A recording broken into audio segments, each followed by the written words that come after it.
Энэ ном бол хэрхэн яаж өглөө эрт босох талаар ном ерөөсөө биш. Харин та өөрийнхөө амьдралд эзэн болсноороо, хувь хүнийхээ хөгжил цаг зарцуулснараа өнөөдрийн өөрийгөө бодитоор өөрчлөх тэр аргыг заасан, бодит хүний түүхийг өгүүлсэн урам зоригийн талаарх ном юм аа.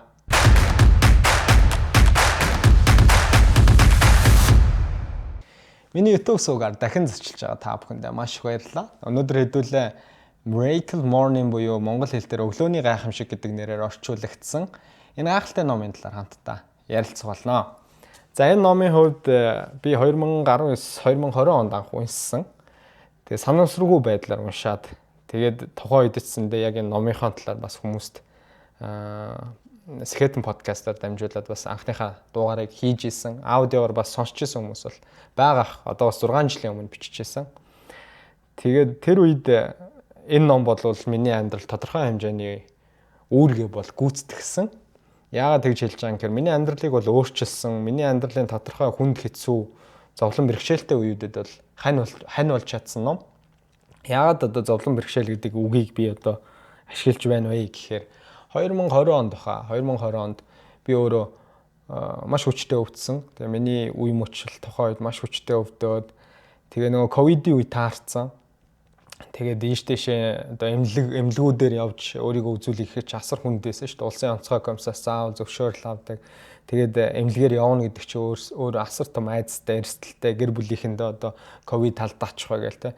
Тэгээд бараг 6-7 сар эмнэлгээр явж чадахгүй. Тэгээ өглөө оройдоо өвчин намдаах юм ууж иж ерөнхийдөө өвдөлтгүйгээр 50 унтдаг, 50 өдрийг өнгөрөөдөг. Тэгээ өвчин намдаах эмэнд орцсон тийм үе байсан. Гэхдээ тэр үед бол би оюутлогод ажилласан, хэвээрэлсэн.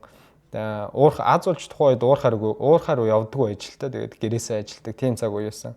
Тэгээ миний хувьд зүгээр ганц хүсдэг зүйл нь нөгөө тухайн үед зүгээр ингээд өвдөлтгүй өглөөг угтахсан гэдэг тэр мэдрэмж нь өөрөө асар хүчтэй байдаг байсан. Тэгээд одоо бусад хүмүүс бол ингээд амар том зорилготой амьдралд амар том ингээд амжилтыг өөртөө бий болгох гээд ингээд явж байгаа шүү дээ. Ингээд л тухайн үед би зүгээр л маргааш өглөө би яаж өвдөлтгүй сэрэх вэ гэдэг нь бол миний хувьд хамгийн том зорилго байсан.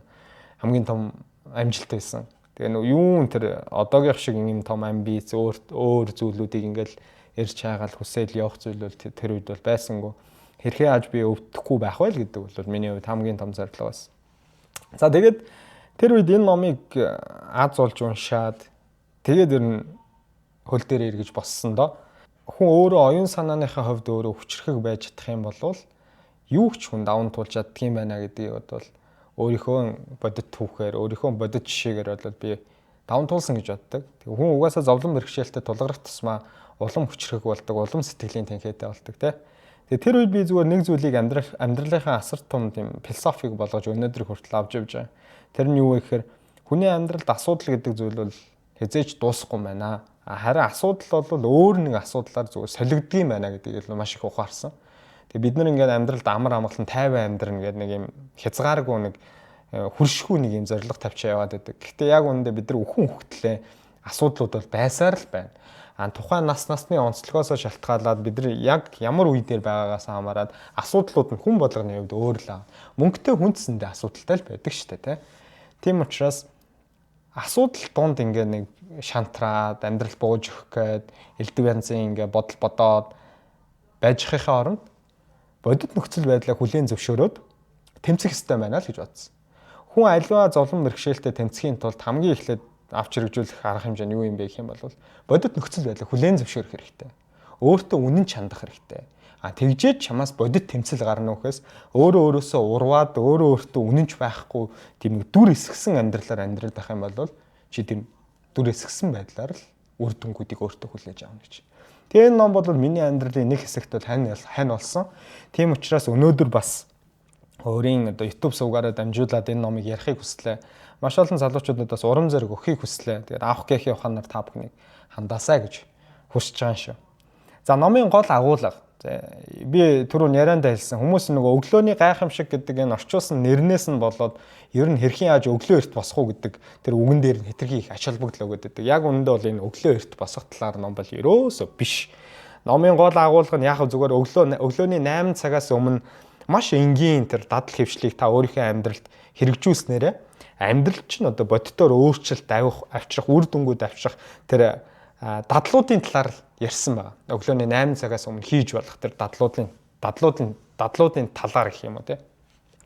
Тэгэхээр ихэнх хүмүүс өөрсдөө одоо энэ амьдралаа дээшлүүлэхийг хүсдэггүй хүн гэж ер нь байхгүй л үү те. Хүн болгон өөрийгөө хөгжүүлчих, амьдралаа сайжруулчих гэдэг тийм хүсэлтэй байдаг те. Гэхдээ яг үнэндээ хүний амьдрал тааруу байгаа учраас чи өөрийнхөө амьдралыг сайжруулъя гэж ботоод байгаа даа ерөөсөө биш. Хүн өөрөө анханасаа төрхөөсөө эхлээд өсөж хөгжих, өөрийгөө сайжруулах тийм зөн совинтой төрдөг юм байна. Дан ганц чи биш, дан ганц таймнаа биш. Тэгэхээр энэ зүүн совиндоо хүн хөтлөгддөг учраас л тасралтгүй өсөн дэвжих тэр одоо хувийн хөгжил гэж одоо дэлхий дээр хамгийн их мөнгө эргэлддэг хувийн хөгжлийн илтгэлүүд, хувийн хөгжлийн ном бол хэдэн саяараа борлуулагдаж зарагддаг. Цаа шалтгаан нь ерөөсөө тийм. Энэ өөрөө хүн төрлөختний зүүн совин байх нь шүү дээ. Хүн өсөж хөгжих нь байгалийн шалгарлаараа бий болцсон бидний дотор суудсан байгаа зүйл. Тэгэхээр чи өөрт олгогдсон тэр өсөж хөгжиж гэдэг зүүн совингоо маш сайн ашиглаж чадах юм бол хүн өөрийнхөө амьдралын хүссэн амьдралаар амьдрахад бол бүрэн дүүрэн болцоотой юм а гэдгийг л энэ ном өөрөө санааг нь өгч байгаа. Энэ өгж байгаа санааг аваад өөрөө ургуулад цаашаа амьдрал дээр бодит практик болгоод дадал хэвшил болгоод ашиглаад явах нь бол таны сонголт. Заавал өглөөний хүн болоод учиргүй амжилттай байгаа ч гэж таны хэлж байгаа зүйл ерөөсөө биш. Зүгээр бодит судалгаанууд нь энэ дадал хэвшлийг амьдралдаа хэрэгжүүлээд амьдралаа бодитоор өөрчилсөн маш олон судалгаанууд байна. Тийм учраас энэ номыг өнөөдөр та бүхэнтэйгээ хуваалцаж байгаа. Цаад зорилго нь бол ерөөсөө тэр юм аа.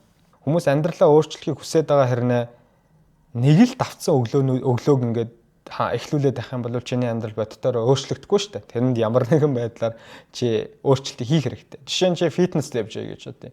Фитнест яваад чиний булчин чи ингээд сар дасгал хийсээр нэ булчин чи ерөөсө томрохгүй байна гэж бодъё. Тэгвэл шалтгаан нь юу гэж болох вэ? Шалтгаан чи тэр техник буюу дасгалаа буруу хийгээд байж болно те. Ажиллах ёстой булчин чин ажиллах 70-80% ачаалж ажиллах ёстой байсан бол чи нэг 10-20% ачаалуулаад байж болно те. Тэгэхээр чи техникээ засах ёстой. Тэгээ үүнтэй адилхан өнөөдөр чи амьдралдаа сэтгэл хангалуун биш. Амьдралдаа нэг хохирогчийн дүртэй, гомдлагчийн дүртэй байгаад байгаа бол өнөөдөр чи яг бүтэн 24 цагийг өөртөө ямар нэгэн байдлаар яаж зарцуулж яах гэдэг эргээд ингээд дүгнэх хэрэгтэй. Тэгээд чи өөрчлөлтийг хийх гэж байгаа бол 24-нд одоо хийж байгаа амьдралын хэмнэлээ өөрчлөхгүй л бол чи тэрийгэл давтаад байх юм бол өнөөдрийн авч байгаа үр дүнгээл чи бодитоор аавна шүү дээ. Үүнийг эхлээд хүмүүс бодитоор маш ойлгох хэрэгтэй юм шиг надад санагддаг. За зохиолчийн хувьд мэдээж энэ номыг ярихын тулд зохиолчийн талаар бол ярихгүй гэж болохгүй. Тэгээ зохиолчийн хувийн амьдрал гэж байгаа. За одоо Хэл Элрод гэдэг энэ номын зохиолчийн хувьд бол 46 настай. Яг энэ жил 46 хүрч байгаа. Тэгээ хамгийн 15 настайдаа радио нэвтрүүлэг хөтлөж байсан. Түүгээрээ бас маш олон хүмүүс танигдчихсэн. Тэгээ баг багасаа эхлээл ер нь хэл яриа нэлээд хөгжсөн. Ярих ур чадвар нэлээд сайтай. Тэгээ тэр ур чадвараач бас эрт илрүүлсэн биз 15 наснда гэхээр. Тэгээд өнөөдөр яг юу хийдэм бэ гэхээр энэ хүн бол бизнесмэнүүдийн одоо дасгалжуулагч, тэгээ урам зоригийн илтгэгч. За тэгээд мэдээж өглөөний гайхамшиг гэдэг энэ ном нь бол дэлхийн 37 хил дээр одоо 2.5 сая ширхэг борлуулагдсан. Үүгээр бол бас дэлхийн нийтэд танигдсан. Ийм эрхэм байгаа да. За тэгээд 19 настайдаа бол өөрийнх нь карьер нь бол бас л маш эрт оргил үе дээр очиж исэн. Яагаад би оргил үе дээр гэжсэн бэ гэхээр 19 настайдаа борлуулалт худалдааны чиглэлээр энэ нөхөр ажиллаж исэн. Номын зохиолч маань. Тэгээд тэр үед бараг 200 гаруй сая ам долларын борлуулалтын орлоготой үүгээрээ тухайн компанид бүх цаг үеийн дээд рекордыг нь тогтоож исэн. Тэгээд тухайн жил бол компанийнхаа хамгийн шилдэг борлуулалтын ажилтнаар шалгарч исэн.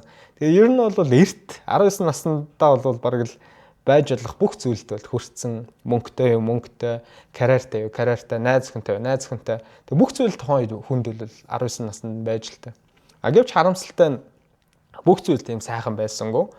20 настайдаа 1999 оны 12 сарын 2-ны өдөр автослоор цогтуу жолоочийн хариуцлагагүй үйлдэлээс болоод хурдны зам дээр автосолд ороод за хамгийн одоо амьдралынх нь хамгийн хар бараан үеүүдийнх нь нэг хамгийн ихнийх нь том одоо үйл явдал энд тохиож. За тухайн үед өөрөө бас л амжилттай борлуулалтын ажилтан байгаа юм чинь бас унж эдэлж хэрглэж байгаа зүйлүүд нь бас тансаг зүйлүүд байгаа шүү дээ. Тэгээ хурдны зам дээр Ford Mustang гэдэг машина унаад явж хахад 112 км/цагийн хурдтай явж исэн. ачааны одоо трак том машинд мөргүүлээд за тэгээд автосолд орсон. За тухайн үед эмчнэр ирээд эмнэлгийн тусламж үзүүлэх оролдлого хийхэд аль үжээ зүрхэн зогссон байсан. Тэр нь үхсэн гэсэн үг шүү дээ. Зүрхэн зогсон. Харин азаарч гэдэг юм уу одоо тэр эмнэлгийн эмчнэрийн ур чадварын тусламжтайгаар гэдэг юм уу 6 минутын дараа эргээд ам орсон. Тэгэхээр 6 минутын турш бол энэ номын зохиолч маань Эйлерд гэдэг эрхэм маань киднейний үхэлд өртсөн гэсэн.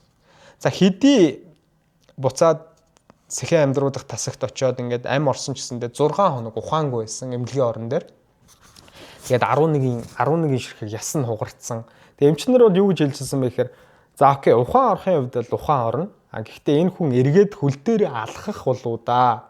Магадгүй буцаад хөл дээрээ босох болоо да. Бараг л тэр боломжгүй байх та гэдэг зүйлийг бол эмчнэр бол онш хэлж ийсэн. За тэгээд 6 хоногийн дараа ухаан орсон.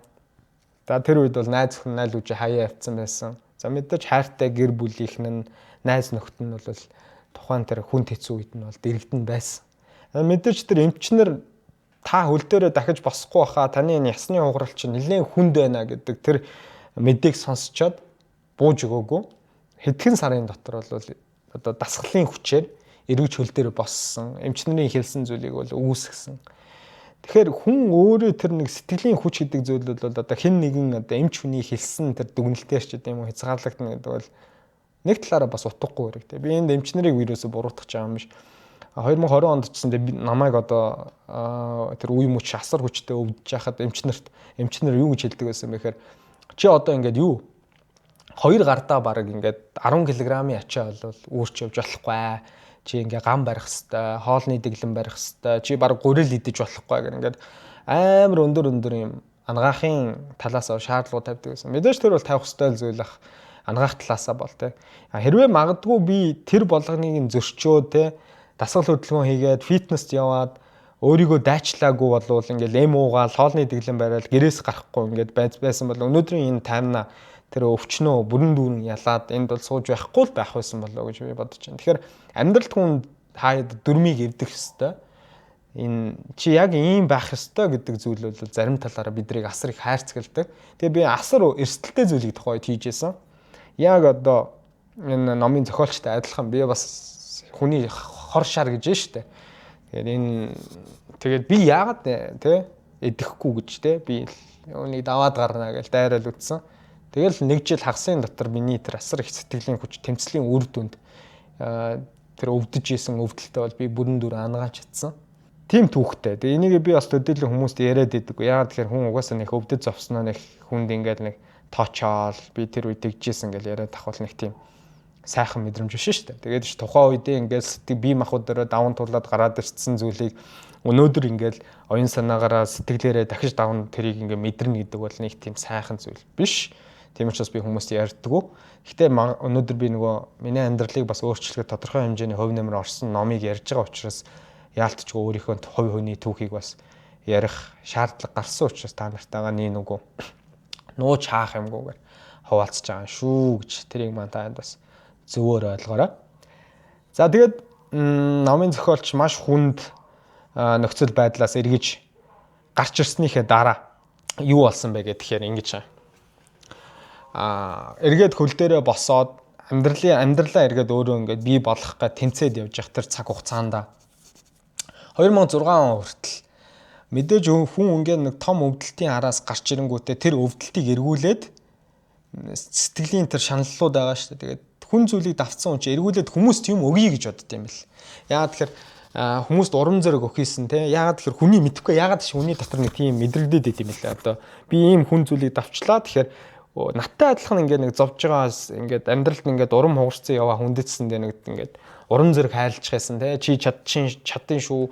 Чи бууж өгч болохгүй шүү. Чи бол чадaltaй шүү гэх ингээд нэг хүнд нэг сайхан сэтгэлийн тэнхээ өгчих юмсан гэж ингээд боддог юм байл л. Түүнтэй адилхан номын зохиолчдсэндээ тэр 2000 онд хүн досолд орчоод тэрнээс хойш 2006 он хүртэл тодорхой хэмжээнд хүмүүст ингээд урам зориг өгөөд урам зоригийн дасгалжуулагч гэдэг ингээд явсан маа. Тэгээ 2006 онд маш олон бизнесмэнүүдээс санал ирсэн.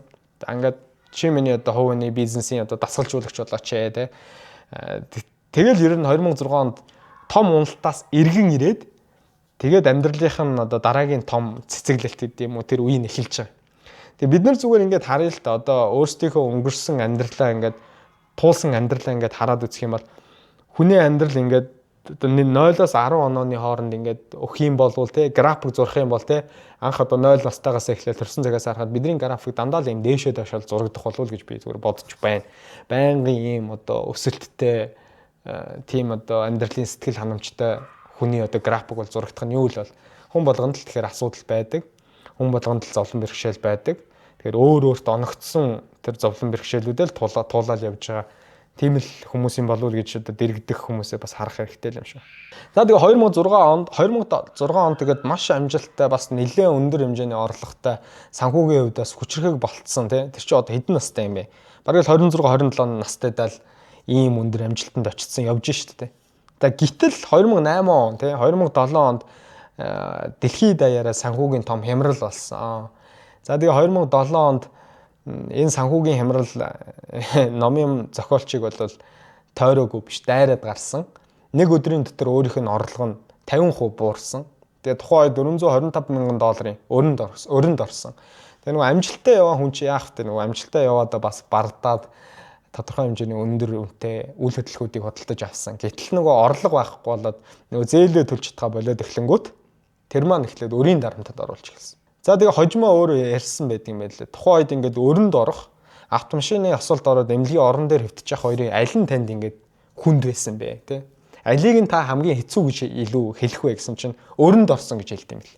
Тэгээ яагаад өрөнд орох нь илүү тэр одоо өвдөхөөсөө илүү хэцүү байна вэ гэхээр өрөнд орсон тэр үед нь ойр дотны найз нөхд нь за гэр бүлийнх нь хамгийн ойрын гэсэн хүмүүс нь өөрөөс нь нүүр буруулсан. Яагаад тэр өрөнд орчгоор чинь хүмүүс ер нь зайгаа барьд юм биш үү те. Тэгээ тэр үе бол надад хамгийн хэцүү байсан.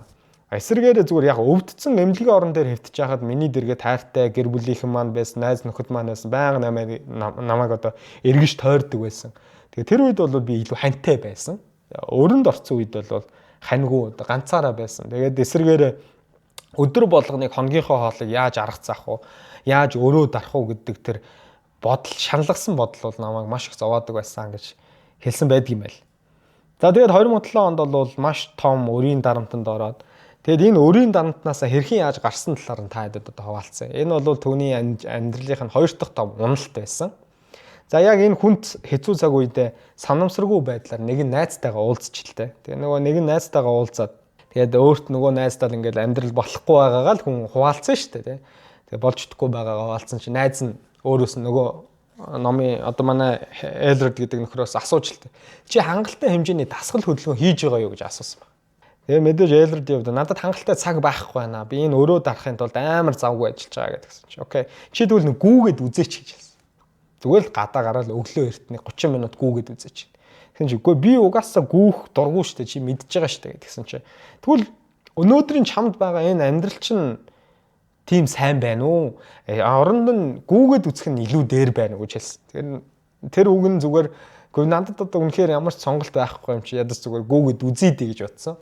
Тэгээ найзынхан тэр үгийг өөртөө зөвөр тусгаж аваад гүүж эхэлсэн.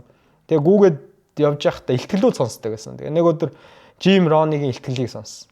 Тэгээ тэр Жим Ронигийн хэлсэн тэр үг сэтгэлд нь нэлээд хүнд туссан байна. Тэр үг нь ямар үг вэ гэхээр таны амжилтын хэр хэмжээ таны хувь хүний хөгжлийн хэр хэмжээнээс давах нь цөөн гэдэг үг хэлсэн. Энэ өөрөө юу гэсэн үг вэ гэхээр та хэдий ч нэ хувь хүнийхээ хөгжилд цаг зарцуулна, төдий ч нэ та амжилттай байх боломжтой гэж. Тэгээ өнөөдөр одоо нийгэмд ингээ харж байгаа л та ингээл залуучууд, надаас одоо дүү хүүхдүүд те асар их амбицтай. Тэгээд асар их ингээд амжилтыг хүсдэг. Тэгээ эсэргээрээ зүгээр өөрсдийнх нь ингээд хэм хэмжээг нь харах юм бол өөртөө төдийлөн одоо хувийнхөө хөгжил цаг зарцуулахгүй байж иж өөртөө одоо цаг зарцуулж хөдөлмөрлөхгүй байж иж асар их юмыг хүсдэг болцсон байна л да. Тэгэхээр энэ чи хэдий ч нэ хөдөлмөрлөн төдий чинээгээрээ чи амжилттай байна гэдэг л энэ хуулийг л хэлж байгаа. Амьдралыг арга цагаад яваад байдаг хүмүүс байдаг шүү дээ. Тэгсээр нэ хэтэрхий амжилттай байгаад байдаг. Энэ хүмүүс бол хэзээ нэг өдөр очиад хан мөргөнөө л гэж. Яа тэгэхээр энэ дүрмээс нэг гажаад байхгүй. Чи хувийн хөгжилтэй цаг зарцуулахгүй ингээл арга цагаал амьдраад байвал нэг өдөр зовлон бэрхшээлтэй хүчээр цаг зарцуулах үе ирнэ гэж байгаа юм. Энэ амар зөв үг. Тийм учраас хувь хүний хөгжилтөд цаг зарцуулах үедээ шүдээ зугаад ч хамаагүй, хөлсөө урсгаад ч хамаагүй цаг зарцуулах хэрэгтэй гэсэн санааг л үүнд хэлж. Тэгээ нөхөр энэ илтгэдийг гүйж явахдаа сонсчоод бодсон ба. Окей. Би тэгвэл 5 жилийн дараа яг ямар хүнийг өөрөө бүтээхийг хүсэж байгаа юм бэ, те? Тэр хүнийг бүтээхийн тулд өнөөдрийн энэ цагийг 24 цагийг би юунд зарцуулах ёстой юм бэ гэдгийг л томьёог л гаргаж ирсэн. Тэгээд өдөр болгон баг багаар 1 цаг 30 минут 2 цаг ингээд хувийнхөө хөгжил цаг зарцуулж эхэлснээрээ өөрийнхөө тэр амжилтынхаа томьёог тодорхойлж чадсан гэж. Одоо чинь гүйж эхлэхээс өмнө нөхөр яадаг байсан бэ гэхээр зүгээр бүр ингээд сэтгэл готролд орцсон, амьдрал нь утгагүй санагддаг те. Тэгэл өглөө гараад яаж өнөөдрийг би ингээд даван туулна гэдэг тийм бодолтойгоор сэрдэг. Тэгэл өдөржин гадуур ажилтаа янз бүрийн юм амжуулаад явж байхдаа өнөөдөр хурдан дуусаасаа л гэдэг бодлол гэрлэн өрхөтөлдөг. Тэгээ гэртээ ирэхэд юу хүлээж идэг вэ гэхээр гэртээ ирэхэд орол хүлээж идэг.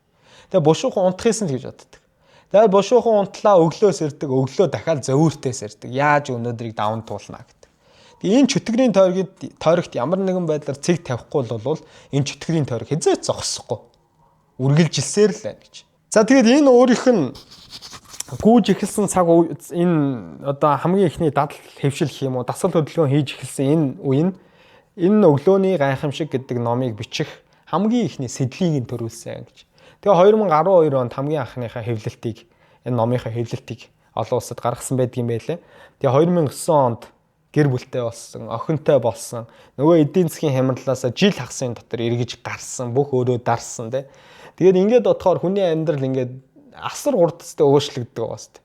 Нэг өдөр чи амьдрал чи оронгоороо эргээд ингээд ядуурч хахад жилийн дотор эргүүлээд чи ингээд буцаад дэлхий дахин танигдах 3 жилийн дараа дэлхий дахинд танигдах хэмжээний одоо бестселлер номын зохиолч болсон байна гэхээр цаг хугацаа нэг үлэхэд хүн амьдралыг өөрчлөхөд тийм их цаг хугацаа уг нь бол хэрэггүй юм шиг байна.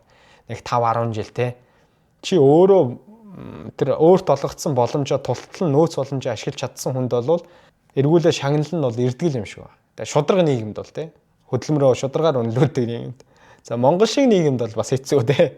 Бас шударгаар хэдий хөдөлмөрлөөд бас амьдрал сайжрахгүй юу дээ шүү дээ те. А гэхдээ зүгээр том зургаараа болвол энэ хууль бол үйлчлэл энэ ертөнцийн дээр бол үйлчлэлгээ гэж.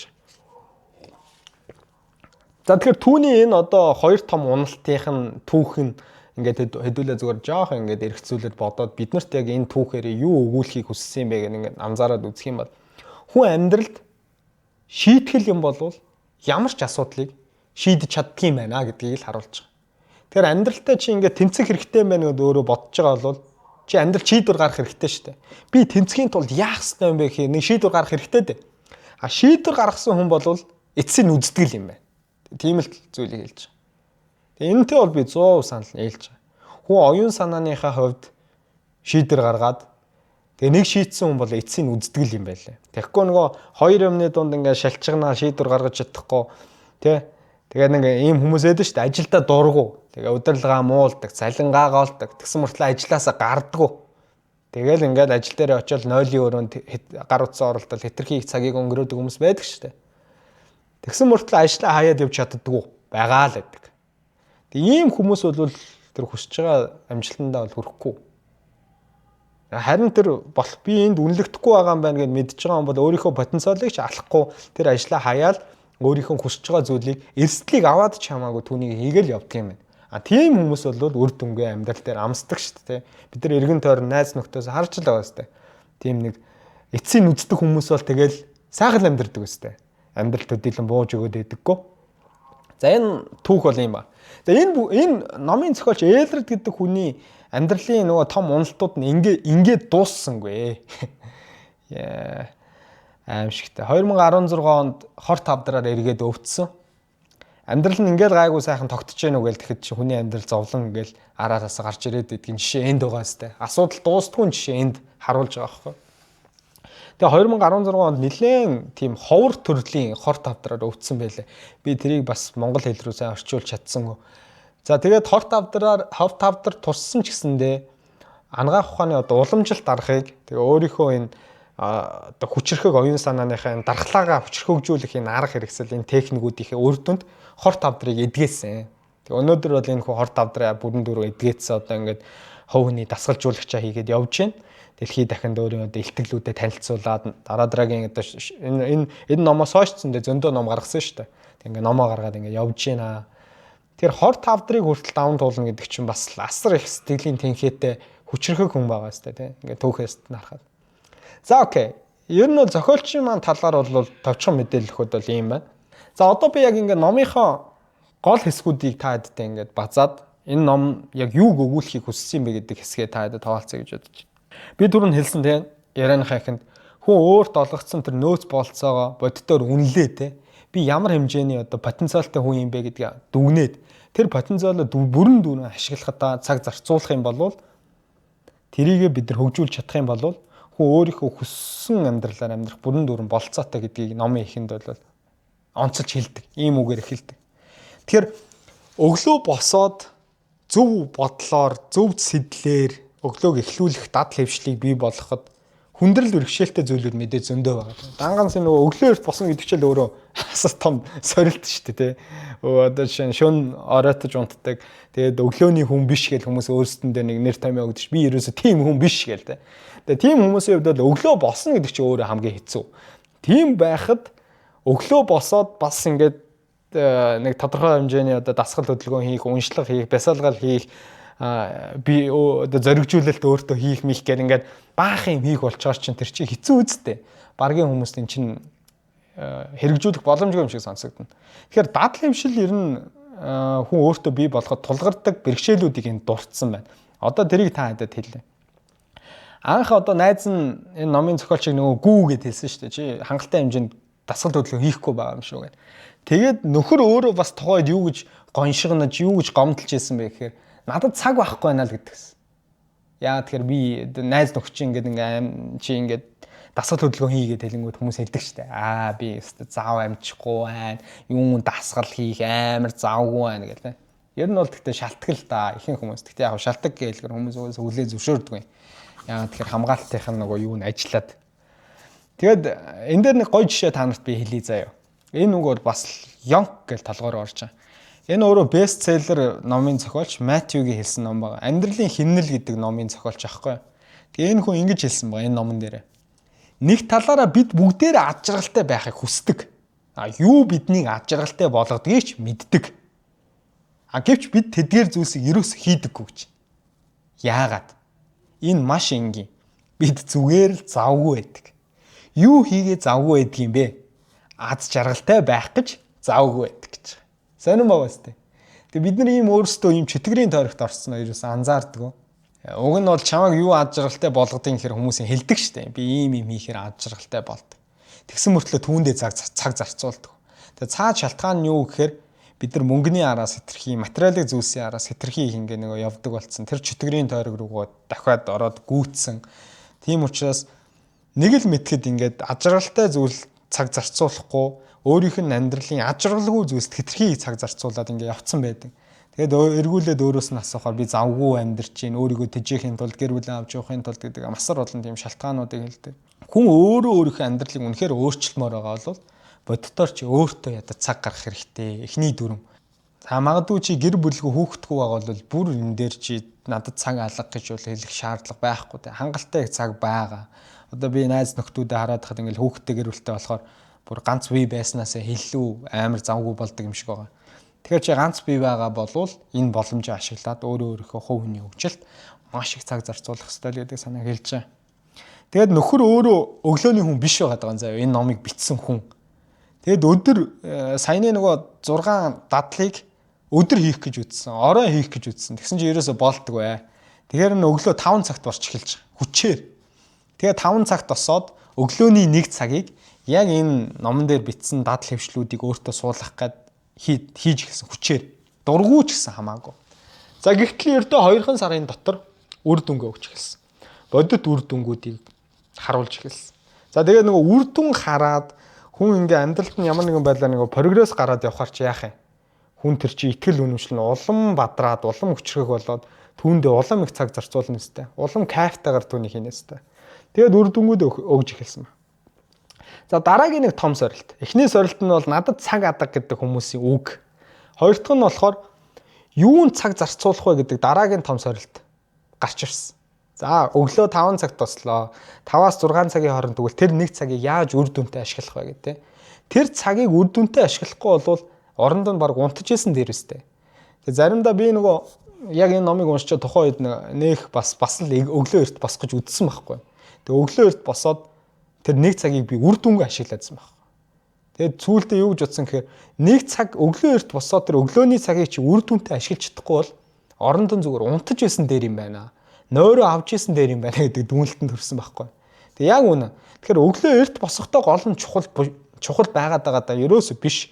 Чи өглөө эрт босоод тэр цагийг өглөөний 1 цагийг хэрхэн яаж үр дүнтэйгээр ашиглах вэ гэдэгт гол асуултын хариулт байгаа. Тэгэхээр юун цаг зарцуулах уу гэдэг дээр бол одоо нөгөө миний түрүүч яриад байгаа 6 дадлыг одоо би нэрлэх гэж байна. Эхлээд бясалгал хийж эхэлсэн 10 минут. За араас нь зоригжуулалтын дасгалууд хийсэн. За 3 дахь нь тэмдэглэл хөтлсөн. За 4 дахь нь дүрслэл буюу төсөөлөл гэж. Бид нар ингээл нөгөө шинэ жил болохоор загтал магтал ирээдүйн 3 жилийн дараах таймнадаа 3 жилийн дараах өөртөө зориулаад загтал өчтдөг штэ. За зарим хүмүүс бол нөгөө dream board буюу мөрөөдлийн самбар өчтдөг дээ. Энэ дүрслэлүүд далд ухамсартаа нөлөөлөх дасгалууд байгаа даа штэ. За 5 дахь нь уншлага гэж. Тодорхой хэмжээнд өглөө 10 минут нэг ном унших те номын нэг 5 удаа унших. За 6 дахь нь дасгал хөдөлгөөн. Энэ үүнийг өглөө болгон хийснээрээ боддороо энэ 6-гийн одоо нэгдэл нь үр дүнгээ боддороо өгсөн л гэж. За юм байна. За би тэгэхээр одоо энэ хүртэл амжилттай байх талаар ярьлаа штэ. Ерөөсөө л та энэ 6-ыг хийснээр л бараг л алаад өгөх юм шиг амжилттай байх юм шиг юмнуудыг ярьчлаа штэ. А тэгвэл хүмүүс яагаад тэгвэл амжилттай ирнэ яг энэ 6 дасгалыг хийгээд бас амжилтгүй байгаа хүмүүс байгаад байна штэ. Тэгэхээр хүн яагаад ирнэ амжилттай байхгүй байгаад байна гэдэгт хариулъя. За энэ дээр 6 зүйлийг онцолж бичсэн байна номын зохиолч. Ер нь угаасаа хүн төрлөختөн дэлхийн ертөнцийн байгаа бүх хүмүүс амжилттай байх ерөөсө боломжгүй байна. Энд нэг юм судалгаа байна л да. Нийт хүн амын 95% нь хүссэн амьдралаараа амьдарч чаддгүй гинэ.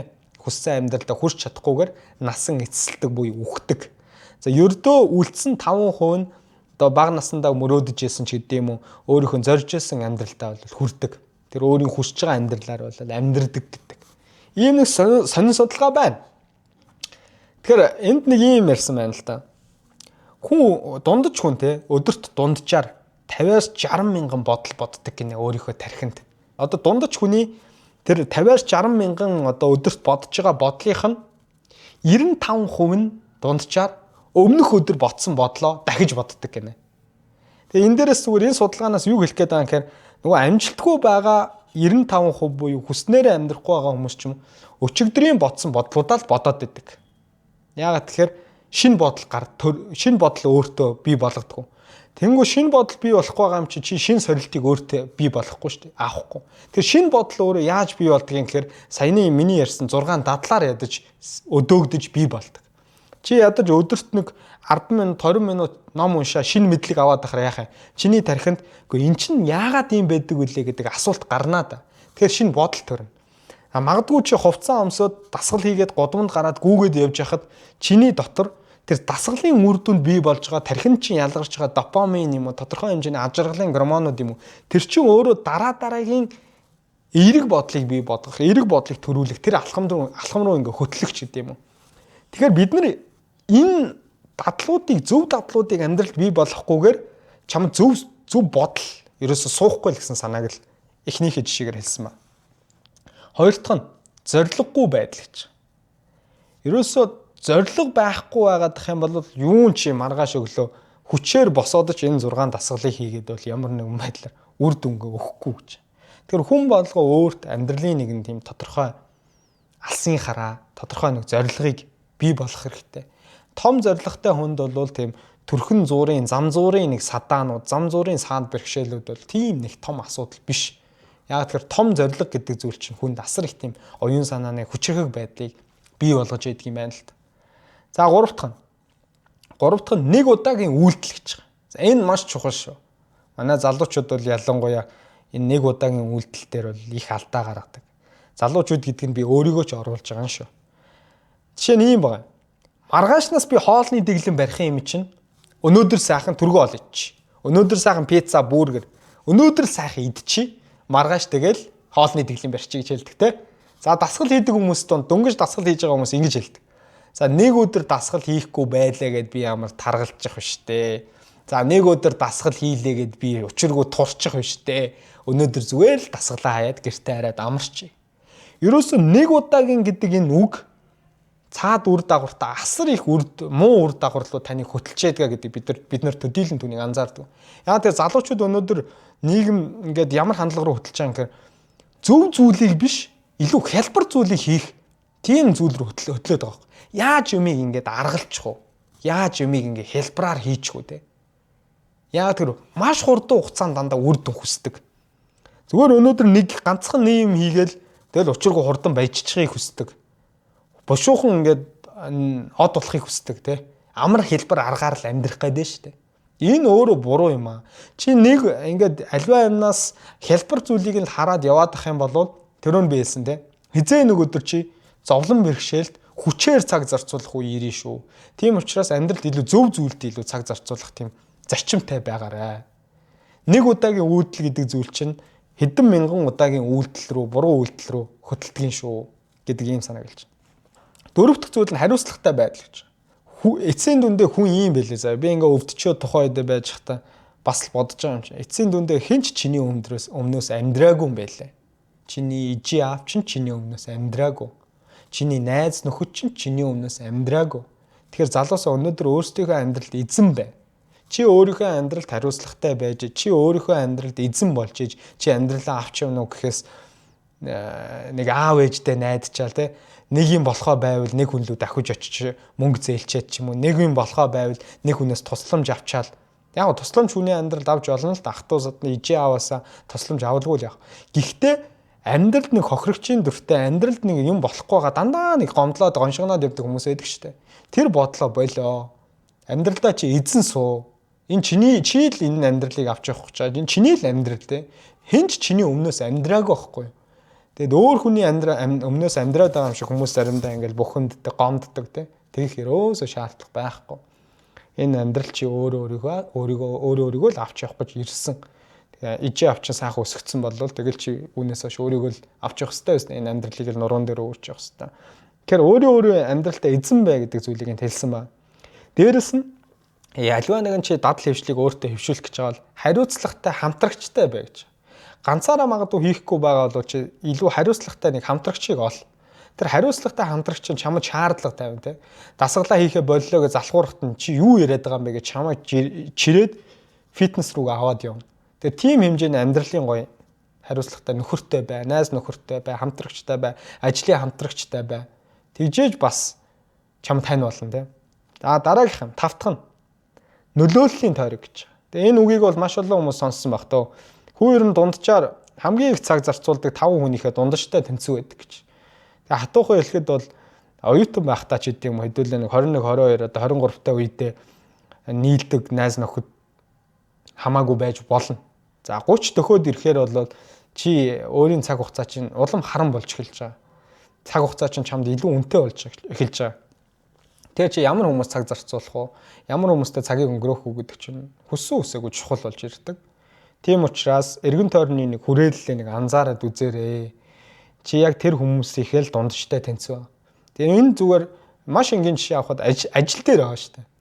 Би өмнө нь маш сайн лидерүүд буюу маш сайн босс, удирдагч нартай байсан. Тэр удирдагч нартай байсныхаа үр дүнд би өнөөдөр бас ажлынхаа карьер дээр амжилттай яваа болов гэж боддог.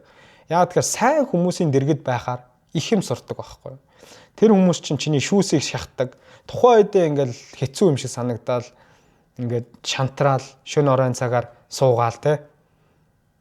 Ядраал, шөнө нойргүй ондог байсан ч гэсэндээ тэр үеүүдэд хамгийн их юм сурсан байдаг. Тэгээд өнөөдөр ингээд зовлон багтаа ажиллаа хийгээ явж байгаа тэр ур чадваруудыг тухайн үед л сурсан байгаа байхгүй юу? Сайн удирдлагын дор одоо шахуусны үр дүнд. За хамгийн сүүлийнх нь хувь хүний хөгжлийг орхигдуулдаг гэдэг чинь. Тэгээ ер нь хувь хүнийхээ хөгжилд бид нар зөв үедээ цаг зарцуулахгүй бол хожим хойно нөгөө маш олон хүмүүс хөлсөө урсгах үе гардаг шүү дээ. Одоо жишээ нь англи хэл юм тийм. Англи хэлийг одоо жишээ нь сурах хэвээр үедээ сураагүй жоохон оройтсон үедээ хүмүүс сурж байгаа бол яг хаа Хожим хойно нь бол одоо жишээ нь ингээ 30-аас хойш англи хэл мэл сурна гэдэг бол бүр л хүндрэлтэй болж эхэлж байгаа шүү дээ. Тэгээ гэр бүлтэй болцсон. Уг нь 30-аас хойш чинь арай өөр зүйл цаг зарцуулах шаардлагатай байтал англи хэлдээ одоо эрт залуудаа сураагүйгээс болоод ажлын шаардлагаас болоод хожим хойно одоо ажлаа тараад ажлынхаа бус цагаас дахиад суух хэрэгтэй болчихж байгаа. Цаг хугацаа зарна, мөнгө зарна тий. Тэгэхээр бид нар зөв цаг үедээ өөрийгөө дайчлахгүй болвол хожим хойно нь тэрнээсээ их цагийг, тэрнээсээ их мөнгийг зарах хэрэгтэй болдгоо гэдгийг хүмүүс төдийлөн ухаардгүй юм шиг байгаа. Тийм учраас хүмүүс өнөөдрийн нэг амар хэлбэр тий өнөөдөр гэртээ очиод сайхан унтчи, өнөөдөр ингээд дасгалаа тасалчи. Тэгээ өнөөдөр нэг мэдхгүй юу тэр амар хэлбэр зүйлүүдэд л хэтэрхий цаг зарцуулаад байгаа нь буруу юм шиг санагдаад байна. Мэдээж байж болно л доо. Гэхдээ тэнцвэрийг л хангах хэрэгтэй. Эргээд нөгөө зарчим руугаа буцаж ордог л ах хэрэгтэй. Тэгэхгүй тэр чигтээ хадуураад өвчих юм бол болохгүй шүү дээ. За миний дээрх зүйлүүд бол хүнийг ер нь амжилттай байхгүйд нөлөөлдөг хамгийн гол зүйлүүд гэж хэлсэн байна. За тэгээд энэ бүхнийг сонсоод та нарт ямар сэтэл төрж байна? Ер нь хэрэгжүүлж болмоор юм шиг яагаад энэ бүхнийг хэрэгжүүлэх ёстой юм гэдэг дээр хариулт авч чадж байна уу? За хариулт нь олдохгүй эргэлзээтэй байгаад байгаа бол та дэс би нэг асуулт асууя. Тэр нь өнөө өглөө та яг яах гэж болсон бэ гэдэг асуултыг асууя. Өнөө өглөө та яг яах гэж болсон бэ? За зарим хүмүүсийн хувьд бол зүгээр босох ёстой байсан болохоор боссон баг те сэрүүлгээ тавиад ажилдаа 9 цагт ирэх ёстой байсан болохоор ирсэн байх. Тэгэхээр ихэнх хүмүүс тэрвээ буцаж ингээд унтах боломж олцсон болвол ихэнх нь буцаад унтах л байсан баг те. Хэрвээ ажилдаа 9 цагт хэрвээ ирэх шаардлага байхгүйсэн бол ихэнх хүмүүс буцаад унтах байсан баг. Би тэгж бодож байна. Тэгэхээр энэ асуултыг өөрөөсөө нэг асуугаад бид нар өнөөдөр амьдралыг арга цааж амьдраад байна уу, жинхэнэ утгаараа бид нар амьдраад байна уу гэдэг хариулт нь гарч ирч магадгүй. Өөрийн амьдралтаа одоо утга учиртай зүйлийг, утга учиртай ажиллаа хийж гэнэ үү? Зүгээр мөнгөний төлөө, 100% мөнгөний төлөө, амьдрахын төлөө, өөрийгөө тэжээхийн төлөө ажиллаад байна уу гэдэг нэг хариултын нэг эхлэл нь тавигдаж магадгүй гэж би бодож байна. Тэгээд ер нь сэтгэл готролд өртсөн хүмүүсийн дунд судалгаа хийгээд үзэхээр өглөө сэтгэл готролд өртсөн хүмүүсийн өглөө хамгийн хэцүү байдаг гинэ. Яагаад тэгэхээр өглөө босонгуудаа тэр сэтгэл готролд өртсөн хүний тархинд юу бодогддог вэ гэхээр өнөөдрийг яаж давнаа л гэдэг бодол бодогддог гэж. Өнөөдрийг яаж давнаа гэж. Тэгээ өглөө тийм амар хүн дээр эхлүүлсэн, хүнд бодлоор эхлүүлсэн хүн чинь тухайн өдрийг үлдсэн тухайн өдрийг тэр чигтээ юм цөхрөлтэйгээр сэтгэлийн зовиуртайгаар даван туулдаг юм байна л да. Тийм учраас та бүхнийг энэ асуултыг өөрөөсөө асуугаад тэгээд амьдралдаа нэг сэтгэл ханамжийн үнэлгээ өгөө те 0-оос 10-ийн хооронд үнэлээд өнөөдөр хэр сэтгэл ханамжтай байна. Тэгээд хэрвээ 5-аас доошоо таарах оноо гарч байгаа бол би юуг өөрчлөх ёстой юм те. Юуг өөрчилчүүл би 8 болох гээд байгаа сэтгэл ханамж 9 оноо авах гээд байгаа те. Магадгүй 8 оноо өгч байгаа бол ямар юун дээр ингээд 2 оноо дутчихв те. Биний амьдралын ямар асуудлаа би шийдчихвэл бүхэл бүтэн 10 оноотой байх уу гэдэг ч юм уу. Ер нь гэхдээ хүн өөр асар их шуналтай. Тэгээ дөрөв нэлсэн хүн тасралтгүй өсөн дэвжих юм зөн совинтой төрсөн учраас 100 амьдралдаа сэтгэл хангалуун хүн ер нь байдаггүй байх.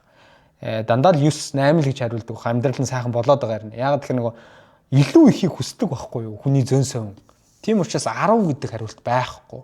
Тийм учраас та хэд маань бас санаа зовох хэрэггүй. Энэ зөнс хүн ингээд шуналтай байдаг, тасралтгүй өсөн дэвжих бол энэ хүний зөн совин, хүний өөрийнх нь зөн совин гэдгийг бол та хэд маань ойлгоод авчлаа шүү дээ.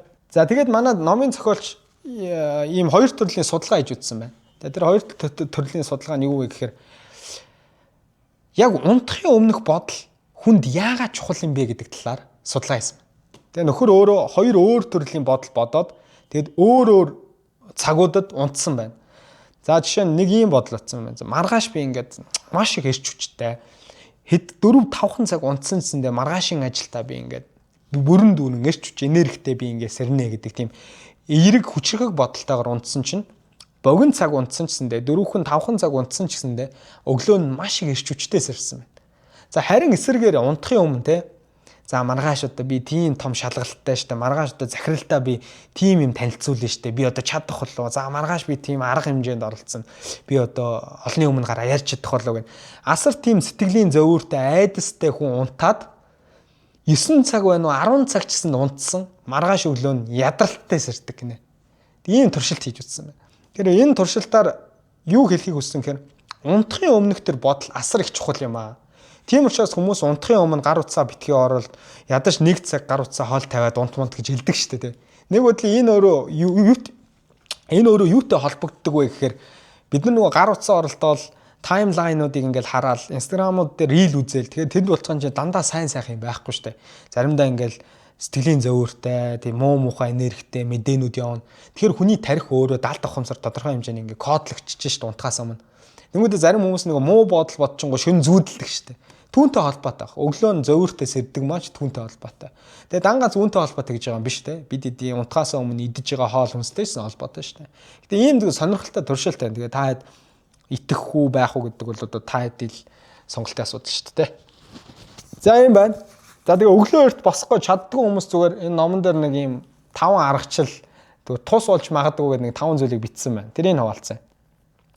За унтахаасаа өмнөх бодол бол маш чухал байдаг. Тэгээд аль болох өөрийнхөө тархин тийм гоё эерэг бодлыг маргааш өглөө нь тийм нэг догтлол зэрэг тийм үйл явдлыг бодоод унтаарай. Тэгэх юм бол бас үр өгөөж өгдөг гэж байна. Өглөө нь зовүргүй сэрдэг гэж байна. Хоёр дахь нь өөрийн одоо гар утсныхаа сэрүүлгийг орноос хол тавиарай гэж. Яагаад гэхээр сэрүүлгээ унтраахын тулд чи орноос босч яваа тодорхой хэмжээний үйл хөдлөл хийхээр хүний тарих сэргэх тийм процессыг идэвхжүүлдэг гинэ. За гурав дахь нь шууд сэрэнгүүтээ шүдэ угаа гэж байна. Бид нар ч сэрэнгүүтээ ингээ гар утсаа оруулдаг шүү дээ.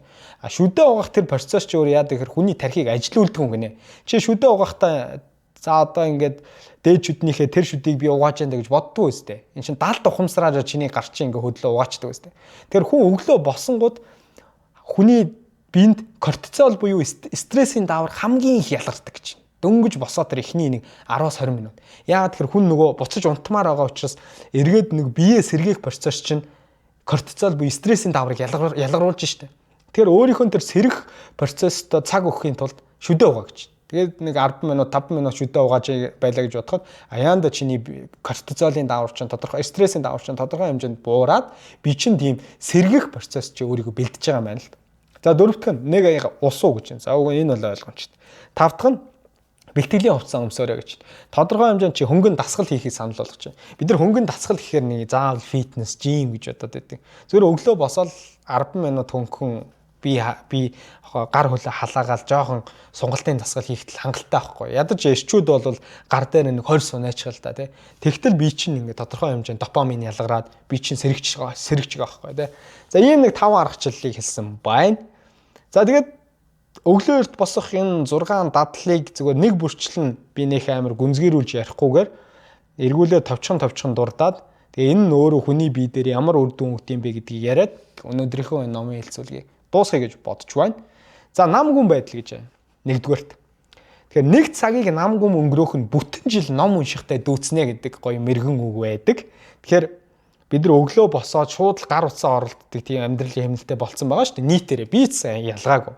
Өглөө босонгуудаа ингээл гар утсаа хараад, хувцаагаа хараад, урчин ингээ хувцаа өссөн байна уу, унсан байна уу. За хэн нэгэн хүнээс текст ирсэн байна уу гэж өглөө би шууд гар утсаараа мэйлээ шалгаал. Энэ асар буруу хэмнэл заяа. Би энийг өөрөө сайн мэдчихээ. Би бас энэ муу зуршлаа засах гээд хичээж байгаа шүү заяа. Тийм учраас өглөө босонгуудаа гар утсаа оролдоод дэлхийн ертөнц дээр юу болж ийн гэл ингээл мэдээ уншихынхаа оронд ядаж зүгээр 10 минут 50 зүгээр бясалгал гэхээр бас хүмүүс ингээд амар хүн дээр хүлээж аваад идэм аа. 10 минут чи бөөдөн дээр юу ч хийхгүй зүгээр суучих.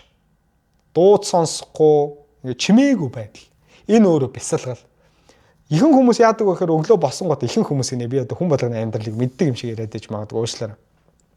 Зөвхөн хүмүүс ингэдэг болов гэж би тааж байна заяа. Өглөө босонгуудаа хүн ингээд дуу тавьдаг, гар утсан дээр өөрийгөө сэргээх юм. Заримдаа надад ингээд хөгжим хүртэл миний тархийг асар их ядраагаад байгаа юм шиг санагддаг. Тийм учраас өглөө босоод ТV-гээ битгий асаа, гар утсаа битгий оролт өглөөний 1 цагийг чи зүгээр чимээг өнгөрөө. Чимээг өнгөрөө гэдэг нь шүдэ угаал тэнд өндгөө шараал явах, өндгөө шарж идэх энэ орно штэ. Яагаад тэгэхээр чамайг сатааруулахгүй чи хийж байгаа тухайн үйлдэлтэд төвлөрнө гэдэг чинь бясалгал аахгүй. Чи зүгээр ажил руугаа нэг өдөр одоо дулаарч байгаа юм чи ажил руугаа зүгээр нэг өдөр сайхан 30 минут алгач. Энд чинь өөрөө бясалгал. Тэгэхээр бясалгал гэхээр заавал чи завилт суугаал хэвээр ингээд амьсгал дээр төвлөрнө гэх тийм амар агсан төвшнийг хөндрүүлж бодох хэрэггүй. Зүгээр тухайн үед чи ямар үйлдэл хийж гэн тэр үйлдэл дээр төвлөрхийг л бясалгал гэж маш энгийнээр л хэдүүлээ ойлгочихъя заа. Тийм ба. За хоёр дахь нь зоригжуулалт гэж байгаа. За энэ дээр Мухаммед Алигийн жишээ байгаа. Мухаммед Али гэдэг одоо мэрэгжлийн боксын одоо хэдэн удаагийн авраг юм бэ. За Мухаммед Али бол энэ зоригжуулалтыг өөр дээр бодтоор жинхэнэ утгаар нь хийдэг байсан юм. Өөртөө юу гэж хэлдэг байсан бэ гэхээр би бол агуу гэдэг үгийг өөртөө ингээд байнга хэлдэг байсан. За зарим хүн ингээ өөртөө ярихаар ингээд энэ одоо галзуу юм уу гэдэг. Би бол өөртөө амар их ярьдаг хүн байхгүй. Одоо сүүлийн үед болчиход энэ заяа. Бусдаар би ингээд оюутан байх цаг үе тэр үед нөгөө илтгэл уран илтгэл одоо парламентын мэтгэлцээний тэмцээнүүдэд амар их ордог байсан. Тэгээ би нөгөө олонний өмнө ингээл 100 хүн 1000 хүний өмнө гарч илтгэл тавихаас өмнө тайзны ард өөртөө амар их ярьдаг байсан. Зоригжуулдаг байсан. Таймнаа чи өстө яа юунаас айгаад байгаа юм бэ те?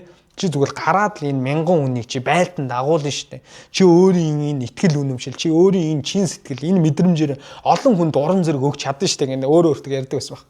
Гэхдээ яагаад чин даалт ухамсар маань тэр зоригжуулалтыг хүлээж аваад би нэг тайзан дээр ингээ зоригжуулалт хийчээ тайзан дээр гарахаар би ингээ асар их хүчтэй, энергитэй ингээ хүмүүст үгээ хүргэж байгаа юм шиг надад санагддаг байсан баг.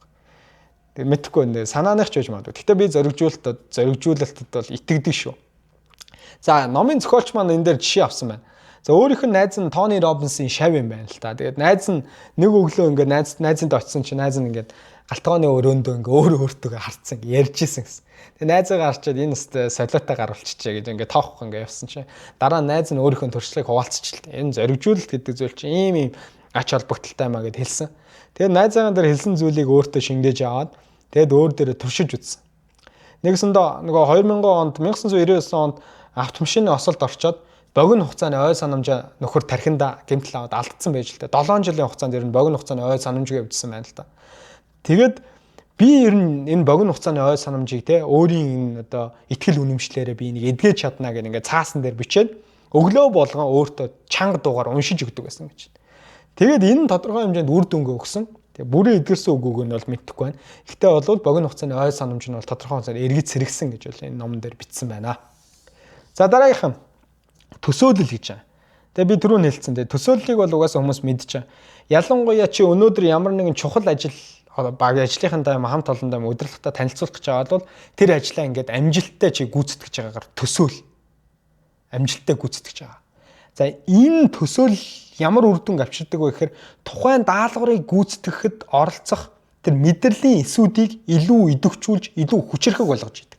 Мэдрэлийн эсүүд гэдэг чинь нейронууд чинь хоорондоо ингээд холбогдсон байгаа шүү дээ. Тэгээ тэр холбоосыг л илүү хүчрхэг болгож өгдөг л гэж. Энд өөрөө төсөөллийн ач тус нэмэр болдог. Би яг дараагийн YouTube бичлэгээр тэр даалт ухамсарын талаар бас ярих гэж бодож байгаа. Энэ өөрөө тийм хий хоосон зүйл биш. Яагаад тэр бидний энэ даалт ухамсар гэдэг зүйл бол бидний энэ тархинд тодорхой хэмжээний одоо шинжлэх ухаанч байдлаар нөлөөлдөг гэдгийг бол шинжлэх ухаан тодорхой хэмжээнд нотлоод яваад шүү дээ, тийм учраас би энэ даалт ухамсарын талаар тусдаа бас яриа гэж бодож байгаа шүү. За дараагийнх нь болохоор дасгал хөдөлгөөн гэж байна. Зүрхний цохилт гэж байна. Дасгал хөдөлгөөн ихээр тодорхой хэмжээний хүний зүрхний цохилт ингээ хурцдаг. Тэгэхээр дасгал хөдөлгөөн хүнд ямар хэмжээний тархинд химийн урвал явуулдаг вэ гэхээр допамин ялгардаг гэж би хэлсэн. Ад жаргалын гормон ялгаруулдаг. Тэгээ энэ ад жаргалын гормон тархин дотор ингээд ялгарч байгаа энэ процесстэй зэрэгцээд хүний анхаарал төвлөрөх тэр чадамжийг нэмэгдүүлдэг. Энэ дээр би маш энгийн нэг юм судалгаа аваад байна. Тэр нь юу вэ гэхээр та өдөр зүгээр 20-30 минут л ингээд төвлөрөө дасгал хөдөлгөөн хийхэд риталин гэдэг тэр эмийг нэг ширхэг эмийг уусантай дүүцэх хэмжээний химийн урвал таны тархинд явагддаг гэж. Тэр риталин гэдэг би буруу дуудаж магадгүй. Риталин гэдэг тэр эм нь ямар үйлчлэгээтэй эм юм бэ гэхээр одоо анхаарал төвлөрлийн одоо дутмагшилтай тийм эмгэгтэй хүмүүс зориулж эмчлэх зорилготой уудаг эм юм байна л да. Тэгэхээр эм уугаад таны тархинд тодорхой хэмжээний одоо үр дүн нөлөө гарна штэ тий химийн урвал явагдаж штэ. Тэрнтэй дүүцэх хэмжээний урвал дасгал хөдөлгөөн хийсний араас явагддаг гэхээр сонирхолтой төршилтэй байгаа сте. Тэгэхээр дасгал хөдөлгөөн бол таны анхаарал төвлөрөлтөнд ажлын бүтээмжинд чинь нөлөөлдөг гэдэг нь бол үүгээр батлагдж байна. Тийм учраас хүмүүс амжилттай явсан хүмүүс өглөө их хвчлэн дасгал хийдэг баг. Яагаад тэгэхээр ажлын цаг эхлэхээс өмнө нэг 30 минут 1 цаг карте хийгээд тэгээд шүршүрт ороо саунд ороо тэгээд ажил дээр очдөг штэ. Тэгэхээр одоо ингээд амжилттай бизнесмэнүүдийн амьдралын хэмнэлийг хараад байхад тэгэхээр бас өглөөний дасгалын үр дүн яаж нөлөөлдөг вэ гэдгийг эндээс харж болж байна. За дараагийнх нь унших гэж байна. Ер нь хүн уншихгүй байгаалах юм бол одоо өөрийнхөө тархийг идэж эхэлдэг. Энийг өөрөө mind cannibalism буюу тархиа идэх гэж нэрлэдэг. одоо гол ус хүртэл урсгал ус хүртэл цэвэрхэн байдаг. Тогтоол ус бохир байдаг гэдэг үг гэдэг шүү дээ. Тэгэхээр урсгал ус чинь ингээд нөгөө урсгалаараа аваад ингээд эхээ аваад урсгаад явж байгаа учраас чинь цэвэрхэн байгаа ш. Гэтэл тогтоол ус чинь нөгөө гаднаас ямар нэгэн байдлаар ус орж урсгал орж ирэхгүй анх тогтсон дэр усаараа л байгаад байгаа учраас бохир байгаад байгаа гэдэгтэй дүүцхүүц чи гаднаас ямар нэгэн мэдлэг ном уншиж авахгүй л бол нөгөө л өөрт байгаа ерөнхий мэдлэгийн төвшнийхээ мэдлэгээр л хүмүүстэй яриад нь шүү дээ. Ийм хүмүүстэй гэхдээ ажигладаг үстэй та нар.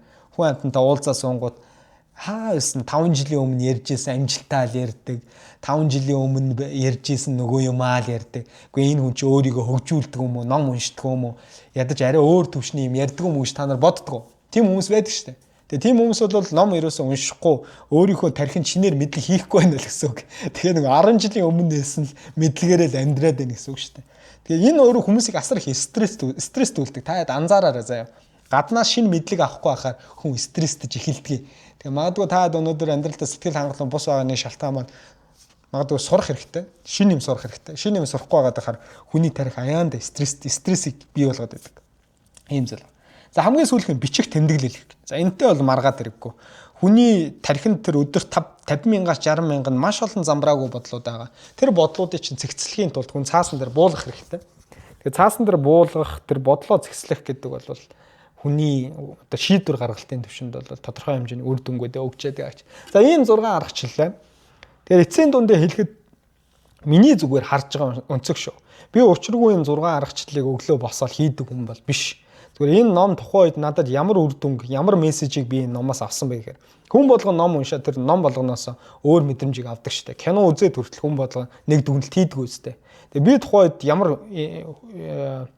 энэ номоос одоо авах ямар мессежийг авсан бэ гэхээр оюун санаагаа хүн хүчрхэгжүүлж чадсанараа дан ганц амжилттай байгаа зогсохгүй зовлон бэрхшээлтдсэндээ амар бууж өгдөггүй юм байна гэдэг зүйлийг авсан, гэдэг мессежийг авсан. Тийм ч учраас би бас амьдралын хүн хэцүү үеэ бол даван туулсан. Тэгэхээр тэр түүхээ та хэдэд хуваалцлаа. Энэ үртэл сонссон та бүхэндээ маш их баярлалаа. Тэгээ магадгүй энэ номыг сонсоод амьдрал чинь хэрэгжүүлж болохоор үйл явдлууд авах юм бол комент хэсэгт бичээрэй. Тэгээд өшөө олон хүмүүс түгээхийг хүсвэл шеэр хийгээрэй, лайк дараарай. За тэгээд миний YouTube сувгийг subscribe дараагүй байх юм бол та бүхнийг яг одоо дараасаа гэж хүсэж байна. Тэгээ дараагийн номын хэлцүүлгээр эргэж уулзъя. Дараагийн номын хэлцүүлэг сэтгэл зүйтэй холбоотой ном байгаа. За энэ номыг одоо сүүлийн 3 сар би уншиж байна. Одоо хараахан дуусаагүй байна. Тэгээ энэ ном бол бас л олон бизнесмэнүүдийн ширээний ном гэж хэлдэг.